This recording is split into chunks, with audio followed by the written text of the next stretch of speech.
All right, welcome everyone. We're Semblance of Sanity. I'm Caleb. I'm Jacob. And we're here for Noragami, Season 1, Episode 4. We had a rather serious episode last week. Yeah, we got ourselves the introduction of another god, the one who has taken up the previous regalia of Yato. Yep. And now we've learned a little bit more about how Yato views people, but more specifically, people that are on their last rope or their last. Their connection kind of to the spiritual. Yeah. Yeah, it's interesting. We'll have to see how his opinions on, well, death and life in some ways have gotten this way. Right. It kind of betrays in some ways more of the depth of Yato's experience and or just kind of life journey. Yeah, he's not new to this. Yeah, exactly. But now that we've got our trio kind of maneuvering around, doing things, figuring out their dynamic a little bit, let's see if we get any more characters that'll be added to their dynamic as well. Sure. Or maybe some stuff that Yato will be able to teach Hayori and also Yukine about the spirit world. So, y'all, without further ado, let's get into this. All right, everyone, now be sure to go check out the reaction portion of the video in the description below, then come back here for the discussion.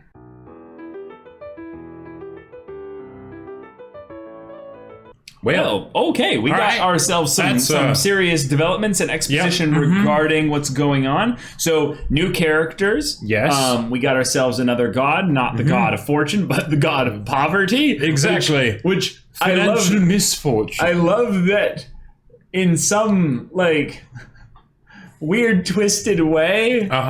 Like, this guy... I don't know. I don't know what the lesson is to be made there, but I just find it to be kind of like, dude, you were kind of like you started dating this girl from that. Like, there's some issues. Like, there's some dysfunction going on in you to make that be your like. Oh yes, and now that I've helped her. It's a really one-sided, really kind of relationship. Well, that's the thing, though. Normally, it would be one-sided. The fact that she's an ancient, probably immortal god, right? And she decided to do this. Well, that's also she definitely probably worked her specific thing in order to make it, like that. But I also like about it is that her being, the god of poverty, she only knows, right. Yes. I don't know how that works, but I'm guessing that that's something that it's part of a necessity for, why she exists, is that's just a thing. So, what probably happened is way back when this guy was like, you know what? I really feel like because of my job and my money and stuff, my life isn't as fulfilling as it should be. I think, God, take it all away. Let me realize, what's most important. And this was the answer to that prayer. That's probably what happened. Yeah, definitely. Couldn't be anything else. Yeah, some kind of wish, but all right. Yeah. There you go. And I love that the god of poverty is really ditzy.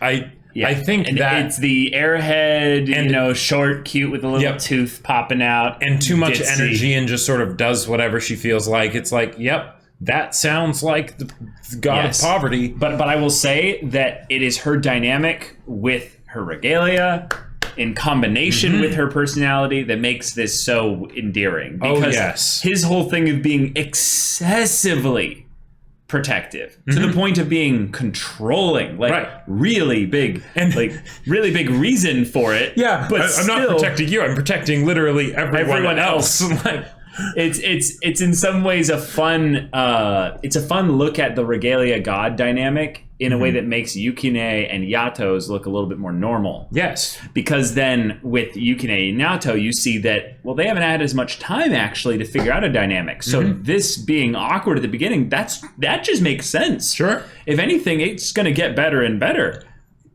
But it also could get worse because then we see an example.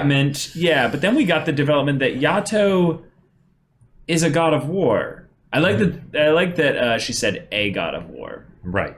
because God of War, it's a very specific video game franchise, and there's only one of those. So this is a God of War specifically, making Yato kind of like no longer a roaming bum, but actually he's a Ronin.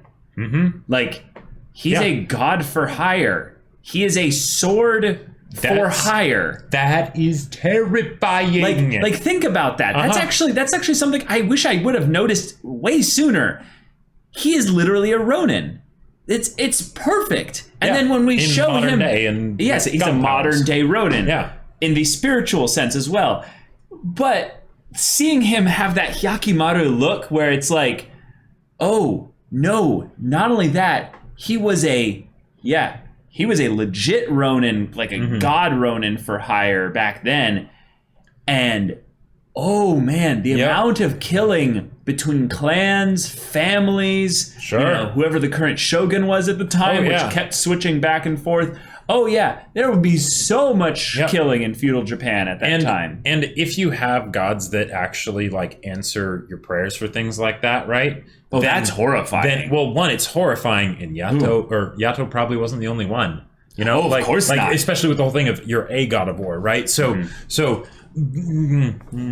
Right, and gods of war probably don't get many worshippers, right? Because the god of war could be against you for some time, and so you don't feel any affiliation with them. It's here's the money, do it, right? Kill every one of them, and then think about this, guys. The regalia are beings with a relationship to the gods. The gods are the ones choosing which prayers to fulfill. But the regalias then, if it's a god of war, regardless of maybe their choice in the matter, which I'm sure they do because they have to have some... Right, they can decide to ditch the god. Yeah. They end up becoming murderers too. Right, which means that explains then... There you go. This one that we saw, because... There's no limit really necessarily on what age a regalia can be from what the world building has been set up thus far. And so, I get the feeling that she probably had a taste for it. Because, creepy. So definitely creepy. Yeah. And with some of the stuff like what the god in the previous episode, was like, oh yeah, I need you to take care of some like some monsters. All right. Okay, cool. Oh wait, that's kind of similar to and it's the old, like it's the established god, probably one of the older gods that would like remember what Yato like used to do. I love this as a roundabout way to basically have a character that would be in the know, that would say something like this, to give us this exposition so quickly.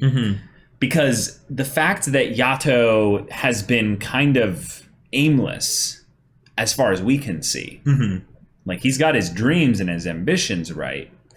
But the way he came up behind Iki and kind of laid his hand on her shoulder, there was this air of dread where it was like, okay, he's okay. He's basically saying, if something happens to me, you go with them. Which is kind of like saying, hey, I care about you. Yeah. But this is serious. So I need you to pay attention and listen to what I'm about to say. Right.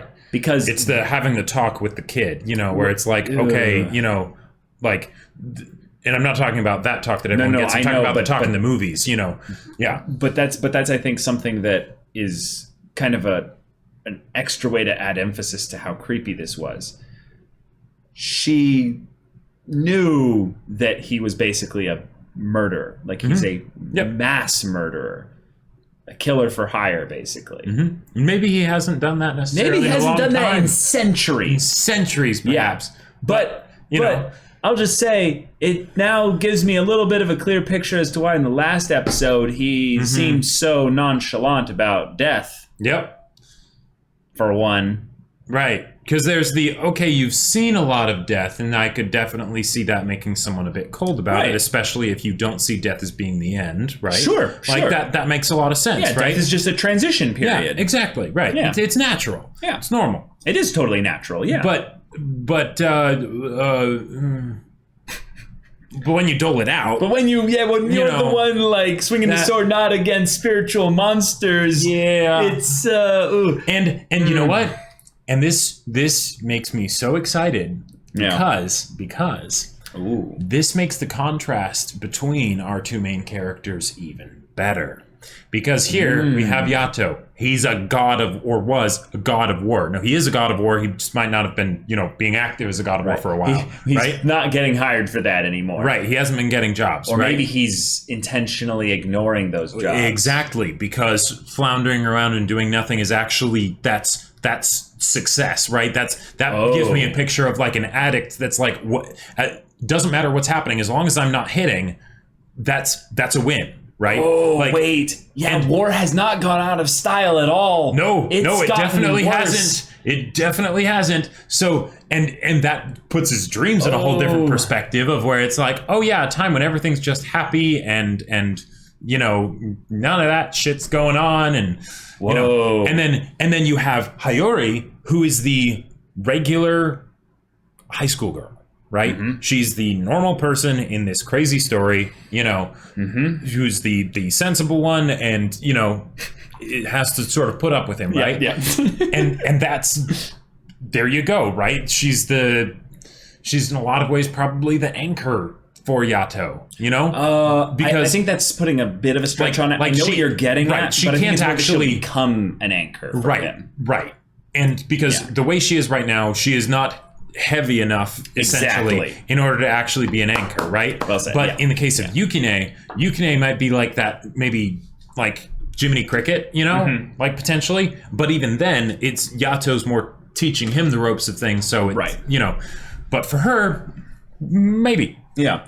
I wanted to bring up something interesting with the regards to the ties and the bonds things, because I feel like that thematically sets up the girl that shows up at the end here.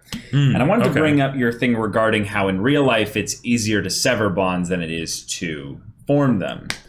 And then you were saying I was saying, no, it's actually the opposite. I would say that in general, the unfortunate thing about life is that life is pain. Life is extremely painful. Anyone who says otherwise is selling something. Exactly. Because we make connections. Right. And we make connections off of the smallest, most inconsequential things. And I will tell you, the reason why you feel pain when you break the connection is not because you broke the connection. It's because it's still there. It's because it's still there and you don't want it to be. Right, yeah. Because it's painful. Yeah, that's good. So the more deep you get into a relationship with anyone, the more opportunity there is for pain. Oh, yeah. Because you get closer to them, you get more vulnerable, you expose more of who you are. Exactly. That's why it's called being vulnerable. They have access to play those threads. So those threads of connection that you have, if you could look at yourself as a guitar, it's not that your chords could get, your strings could get snapped, if anything. It's that someone could get inside where you're like, where you are deeper there, and they could play a tune that you don't like. Yeah. And you have to listen to it every time you wake up, every time you sleep. This is the thing. There is so much therapy out there for people who just need to break off connections with people that are dysfunctional. Sure. Like, that's a huge part of what a lot of people go through when they get really close in romantic relationships or just any kind of relationships, family, stuff like that. Like, so many people who have abusive parents or what have you, it's so hard to figure out actually how to completely separate that part. Which ties into the whole thing with Yato and Yukine, where when he made him his regalia, he took that from him, right? Exactly. In a lot of ways, he severed that connection, And so, and that is something that, was a weight that he basically took off of his shoulders. Exactly. Yeah. I would love to find out the exact nature of that because there's probably some aspect of it that correlates to dying.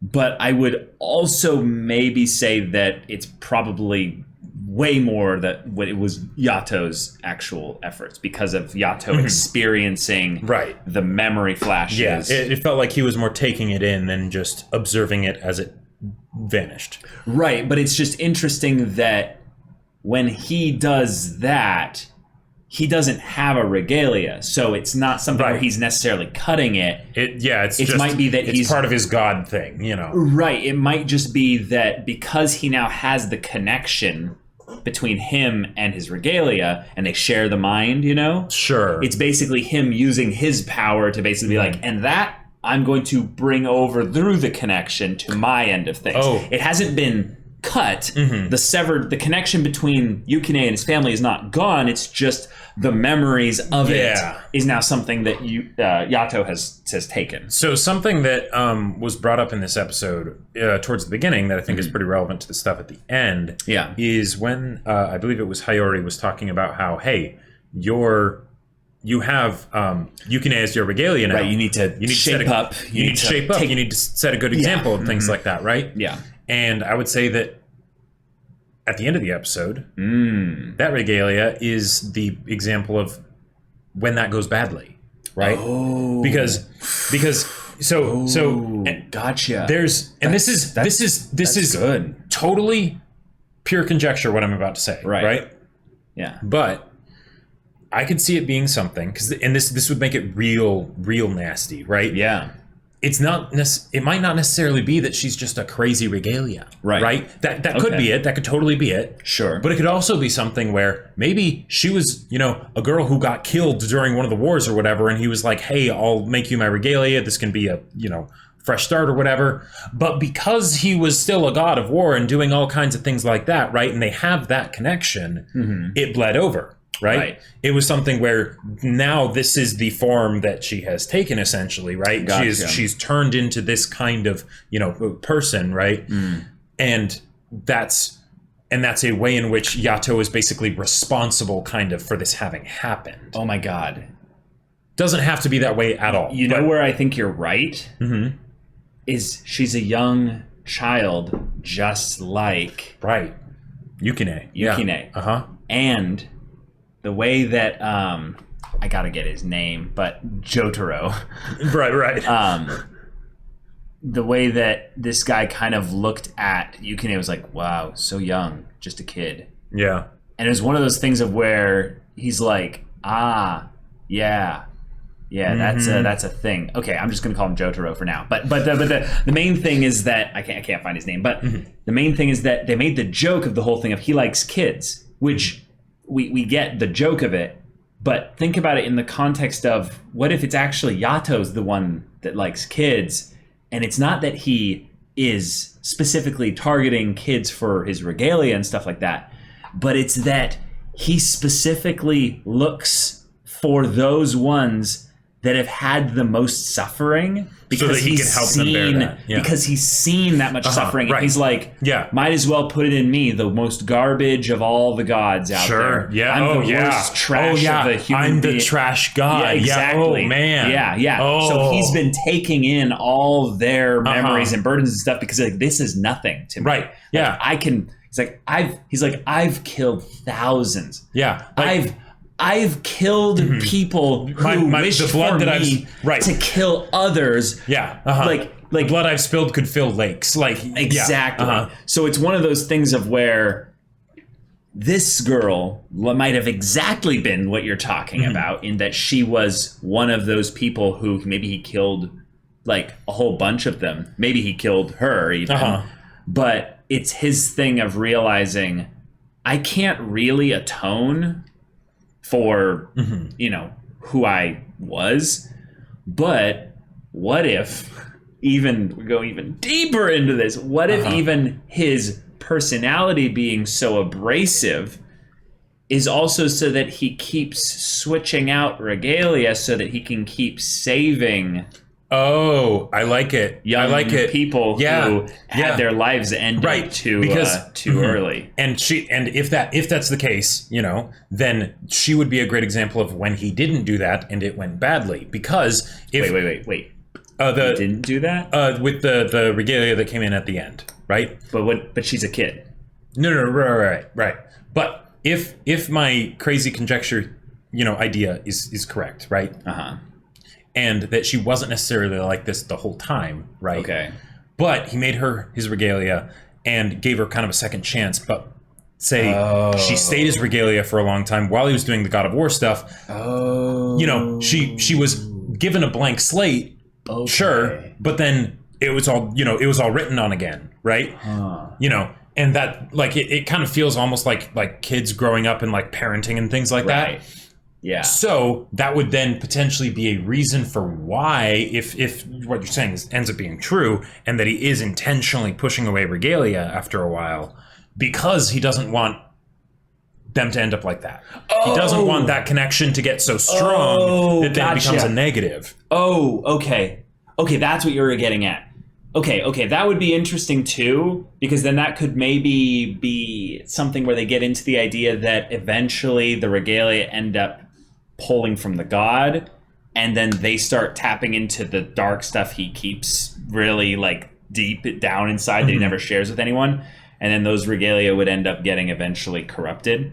And also, I gotta say, if they do something like that, it works so well for his I'm not emo kind of thing. That's right. Because I love how much Yato can be the comic relief main character. Yes, he is. Right. He is incredible at that. But I could totally see that it's point. Switching on a dime or a 5 yen coin. Yes, exactly. Into something where it's like, you know, if you stick around with me too long, it's just going to end up tearing you down. Right. Yeah. Yeah. Yeah. Yep. You'll lose those threads that tie you to your humanity. Right. And I can't rebuild threads like that. Yeah. I can only cut threads. Exactly. And the thing is that the way for Yato then to you know, kind of be saved in this situation, right, is actually for him to make threads. Yeah. You know. Yeah. But that's awesome. Risky, you know, and that's in some ways what unintentionally happened with Ikigayori. So it all could work. And who knows how much of all this stuff we just talked about will actually end up happening or anything like that. But it could. It could. Yeah. But y'all, this is a good development here. Yep. I loved the comedy duo of the two new characters that were brought up here. Wonderful. I liked the little bits with Yukine as well. He's, you know, starting to realize, okay, like this could end up working out. This could be pretty good. We'll see. Yeah. We'll see. Give him a chance. But yeah, that's more teasing for Yukine's eventual backstory getting revealed, you know. That's true. Like that. Yeah. But hey, we've got ourselves a development that will instigate more conversations with Yato. So all that is some juicy, good drama eventually to come. So thank you so much for watching this episode's reaction and discussion. If you want to see the next episode's reaction and discussion right now, though, go check out the link in the description below for our Patreon. You can get on early access there. You can watch full-length timer reactions there, and all this comes with Discord access, so you can chat with us in the community there about this show, about anime in general, and you can also talk with Jacob about the sci-fi novel that he wrote. That's right. I wrote a sci-fi novel called Battle Lines. If you're interested in checking it out, it's on Amazon. The link is in the description. Yeah, so if any of that interests you, we'll see you there. But until then, we're Semblance of Sanity. I'm Caleb. I'm Jacob. And we'll see you all next time.